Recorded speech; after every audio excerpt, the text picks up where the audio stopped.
ഒരു മിഠായി കടലാസ് തപ്പിയാ കിട്ടാത്ത ടൗണേ എന്ത് ടൗണാണ്?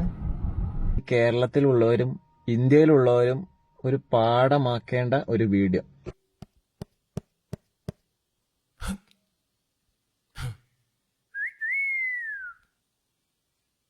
ഞാനിപ്പോ ഏത് ടൗണിലാ ഉള്ളതെന്ന് ഞാൻ പറയുന്നില്ല കേട്ടോ, ഞാൻ അവസാനം പറയാം. പക്ഷെ എനിക്ക് അത്ഭുതം തോന്നുകയാണ് മക്കളെ, ഒരു രക്ഷയില്ല. എന്റെ പൊന്നോ, നമ്മുടെ കണ്ണ് തള്ളി പോവും ഇവിടുത്തെ വൃത്തി കണ്ടാല്. റോഡിന്റെ രണ്ട് സൈഡിലും ചെടിച്ചട്ടികളാണ് ഫുള്ള്.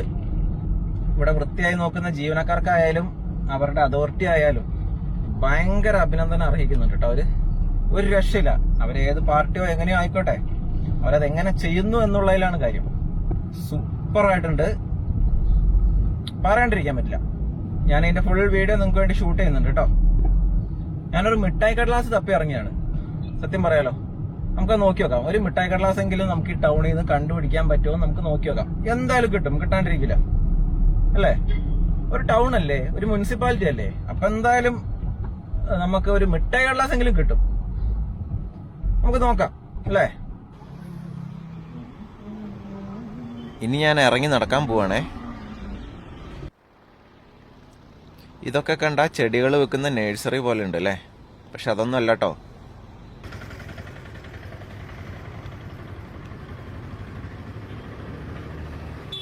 റോഡിന്റെ രണ്ട് സൈഡും മുഴുവനായിട്ട് ചെടികൾ. ഇത് ആൾക്കാർക്ക് വെള്ളം കുടിക്കാനുള്ള ഒരു സെറ്റപ്പാണ് കേട്ടോ. അതും അടിപൊളി. എന്റെ പൊന്നെ നോക്കിക്കേ, ഇതൊരു ടൗൺ തന്നെയാണോ സംശയമാണ്. ഒരു പൊടി കടലാസ് പോലും നിങ്ങൾക്ക് ഇവിടെ കാണാൻ പറ്റില്ല. ഇതൊക്കെ ഒരു തിരക്ക് പിടിച്ച ഏരിയ ആണ് കേട്ടോ. ഇവിടെ നമുക്ക് എന്തെങ്കിലും ഉണ്ടോ എന്ന് നോക്കാം. ആ, അവിടെ ഒരു മുട്ടായി കടലാസ് ഉണ്ടല്ലോ. സൂം ചെയ്ത് നോക്കാം അല്ലേ? അയ്യേ, അത് മിഠായി കടലാസ് ഒന്നുമല്ല, വേറെന്തോ പെയിന്റ് ആണ്.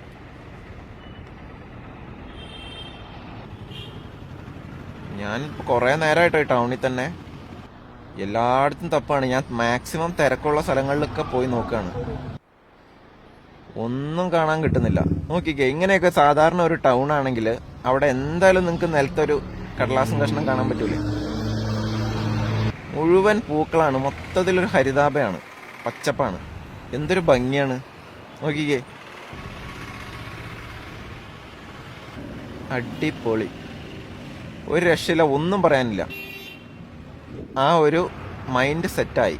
ഇവിടെ ഇനി വേസ്റ്റ് ഇടരുത്, കടലാസും വേസ്റ്റും ഇടരുത് എന്നുള്ള ഒരു മൈൻഡ് സെറ്റായി വന്നു. ഇനി അത് ആൾക്കാരെപ്പോഴും കണ്ടിന്യൂ ചെയ്തോളും. ഇങ്ങനെ നമ്മൾ കേരളത്തിലെയും ഇന്ത്യയിലെയും എല്ലാ ടൗണുകളും പ്രദേശങ്ങളും ആക്കിയെടുക്കണം. ഇപ്പം അങ്ങനെയാണ് ഇപ്പം നഗരം വിജയിച്ചിരിക്കുന്നത്. ആ ഒരു മൈൻഡ് സെറ്റ് ആൾക്കാരിലേക്ക് വന്നിരിക്കുന്നത് കൊണ്ടാണ്. ഒന്ന് നോക്ക്, ഈ എന്തൊരു തിരക്ക്, എന്തോ ഒരു മനുഷ്യരാണ് ഈ ടൗണിൽ കൂടെ ഡെയിലി പോകുന്നത്. എവിടെയെങ്കിലും നിങ്ങൾക്കൊരു കടലാസോ പ്ലാസ്റ്റിക് കഷ്ണമോ ഒന്നും കാണാൻ സാധിക്കുന്നില്ല. നിങ്ങളെല്ലാവരും ഈ വീഡിയോ ഒന്ന് ഷെയർ ചെയ്യാൻ ശ്രമിക്കണം. നമ്മുടെ കേരളം മൊത്തം ഇങ്ങനെ ആവണം അല്ലേ? നിങ്ങൾക്കും ആഗ്രഹം ഉണ്ടാവില്ലേ നിങ്ങളുടെ ടൗണും ഇങ്ങനെ ആവണം എന്ന്? അപ്പോൾ നിങ്ങളൊന്ന് ഷെയർ ചെയ്യുക, നിങ്ങളുടെ അധികാരികൾക്കൊന്ന് ഇത് കാണട്ടെ. ഞാനിപ്പോ ഇവിടുത്തെ മുനിസിപ്പാലിറ്റി ഓഫീസിൽ പോയി ചോദിച്ചായിരുന്നു എത്ര ചെടിച്ചട്ടികളാണ് വെച്ചിരിക്കുന്നതെന്ന്. അപ്പൊ എനിക്ക് അവിടെ നിന്ന് അറിയാൻ കഴിഞ്ഞത് 750 ചെടിച്ചട്ടികളാണ് വെച്ചിരിക്കുന്നത് ഈ ടൗൺ മൊത്തം. ഇതൊരു ചെറിയ കാര്യമല്ല കേട്ടോ. അതും പലതരം ചെടികളാണ്, പലതരം ചെടികൾ. ഒരു ചെടിയിൽ നാരങ്ങ ഉണ്ടായിരിക്കുന്നത് ഞാൻ കണ്ടു. എന്ത് നാരങ്ങയാണെന്ന് എനിക്കറിയില്ല. സംഭവം സൂപ്പർ തന്നെ. മനുഷ്യരുടെ സ്വഭാവം അങ്ങനെയാണല്ലേ. ഒരു വൃത്തിയുള്ള സ്ഥലത്ത് നമ്മൾ ഒരിക്കലും അത് വൃത്തികേടാക്കാൻ ശ്രമിക്കില്ല. അറിയാതെ വൃത്തികേടായി പോയെങ്കിലേ ഉള്ളൂ. പക്ഷേ വൃത്തിയില്ലാത്തൊരു സ്ഥലമാണെങ്കിലോ നമ്മളത് കൂടുതൽ കൂടുതൽ വൃത്തിയില്ലാണ്ടാക്കിക്കൊണ്ടിരിക്കും. ആ ഒരു കേസാണ് സംഭവിച്ചുകൊണ്ടിരിക്കുന്നത്. വൃത്തിയായി ഇവിടുത്തെ അതോറിറ്റി സൂക്ഷിക്കാൻ തുടങ്ങി. അപ്പം മനുഷ്യരും ആ ഒരു മൈൻഡ് സെറ്റിലേക്ക് മാറി. അതവിടെ എന്തോ പ്ലാസ്റ്റിക് അല്ല, അത് പെയിന്റാ. നമുക്ക് ദൂരെ ഒന്ന് സൂം ചെയ്ത് നോക്കാം, എവിടെയെങ്കിലും ഒരു മിഠായി കടലാസ് ഉണ്ടോ എന്ന് നമുക്ക് നോക്കാം. ആ, സംഭവം കിട്ടി. അത് മിഠായി കടലാസ് തന്നെയാണോ? അല്ല കേട്ടോ, ഇലയാണ്, ഇല. അപ്പോൾ അതിലും പാളിപ്പോയി. നോക്കിക്കേ, റോസാപ്പൂക്ക് ഉണ്ടായി വെക്കുന്നത്. നിങ്ങളുടെ ആരുടെയെങ്കിലും ടൗൺ ഇങ്ങനെ ഉണ്ടോ? എന്തൊരു രസമാണെന്ന് നോക്കിയേ. ഈ മുനിസിപ്പാലിറ്റിയിലാണ് കേരളത്തിൽ ആദ്യമായിട്ട് തുപ്പിയാൽ 500 രൂപ എന്നുള്ള നിയമം വന്നത് കേട്ടോ. നിങ്ങൾക്ക് ഇവിടെ വന്നു കഴിഞ്ഞാൽ, ഈ ടൗണിൽ വന്നു കഴിഞ്ഞാൽ ഈ ടൗണിൽ കൂടെ ഇറങ്ങി ഇങ്ങനെ നടക്കാൻ തോന്നും. ഒരു ബോറിങ്ങും ഇല്ല, കാരണം അത്ര ഭംഗിയിലാണ് ഇവിടെ എല്ലാം സെറ്റാക്കി വെച്ചിരിക്കുന്നത്. സൂപ്പറാണ്. ഇനി ഏതാണ് ഈ മുനിസിപ്പാലിറ്റി എന്ന് നിങ്ങൾക്ക് അറിയണ്ടേ? റോഡിൻ്റെ ഇരുവശവും വൃത്തിയായി ചെടിച്ചട്ടികൾ വെച്ചിട്ടുള്ള, റോട്ടിൽ ഒരു മിഠായി കടലാസ് പോലും കാണാൻ കിട്ടാത്ത സുൽത്താൻ ബത്തേരിയാണിത്.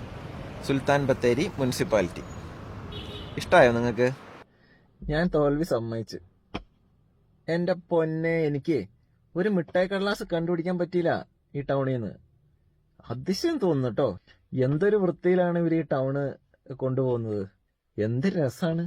ഓരോ ചെടിച്ചട്ടിയുടെയും ഉത്തരവാദിത്തം അത് ഏത് ഷോപ്പിന്റെ മുമ്പിലാണോ നിൽക്കുന്നത് അവിടെ ഉള്ളവർക്കാണ്. അവരാണ് അതിനൊക്കെ വെള്ളം ഒഴിക്കുന്നത്. നല്ലൊരു കാര്യമല്ലേ അല്ലേ? നമ്മുടെ കേരളത്തിൽ മൊത്തം വരണം ഇങ്ങനെ. സുൽത്താൻ ബത്തേരി എന്ന് പറയുന്നത് ഒരു മാതൃകയാണ്, ഒരു സ്റ്റാൻഡേർഡാണ്. ആ ഒരു സ്റ്റാൻഡേർഡ് വെച്ചിട്ട് വേണം ഇനി എല്ലാ നഗരങ്ങളും മഹാനഗരങ്ങളും വൃത്തിയിലേക്ക് വരാൻ. ഒരു രക്ഷയില്ല കേട്ടോ, സംഭവം പൊളിച്ച്. ഈ സുൽത്താൻ ബത്തേരിനെ വെല്ലാൻ വേണ്ടിയിട്ട് വൃത്തിയുടെ കാര്യത്തിൽ വേറൊരു ടൗൺ ഇല്ല. ആ കാര്യം ഷുവറാണ്. ഇവിടെ വന്നാലേ അത് മനസ്സിലാവുള്ളൂ. നിങ്ങൾ എല്ലാവരും വയനാട്ടിലേക്ക് വരണം, വയനാട്ടിലെ കാഴ്ചകൾ കാണാൻ വരണം. അതിന്റെ ഒപ്പം തന്നെ സുൽത്താൻ ബത്തേരിയിലേക്ക് വരണം. പഴമയും പുതുമയും പിന്നെ വൃത്തിയും എല്ലാം കൂടെ ചേർന്ന് ഒരു ഭംഗിയാണ് സുൽത്താൻ ബത്തേരി. അടിപൊളി തന്നെ കേട്ടോ. ഞാൻ നിങ്ങളെല്ലാവരെയും വയനാട്ടിലേക്ക് ക്ഷണിക്കുകയാണ്, സുൽത്താൻ ബത്തേരിയിലേക്ക് ക്ഷണിക്കുകയാണ്. കാരണം ഇത് വൃത്തി നിങ്ങൾ കണ്ടു തന്നെ അറിയണം. കാരണം നിങ്ങൾ ഇന്ത്യയിലോ കേരളത്തിലോ ഏത് സിറ്റിയിലോ ഏത് പട്ടണത്തിലോ ജീവിച്ച ആളാവട്ടെ, സുൽത്താൻ ബത്തേരി നിങ്ങൾ ഇവിടെ വന്നു കഴിയുമ്പോൾ നിങ്ങൾക്ക് മനസ്സിലാവും എന്താണ് ഞാൻ ഈ പറഞ്ഞതിന്റെ പൊരുളെന്ന് മനസ്സിലാവും. അപ്പൊ നിങ്ങൾക്ക് ഈ വീഡിയോ ഇഷ്ടപ്പെട്ടിട്ടുണ്ടെങ്കിൽ നിങ്ങളൊന്ന് ലൈക്ക് ചെയ്യുക, ചാനലൊന്ന് സബ്സ്ക്രൈബ് ചെയ്യുക, സപ്പോർട്ട് ചെയ്യുക. നല്ലൊരു വീഡിയോ ആയിട്ട് അടുത്ത എപ്പിസോഡിൽ കാണാം കേട്ടോ. ബൈ.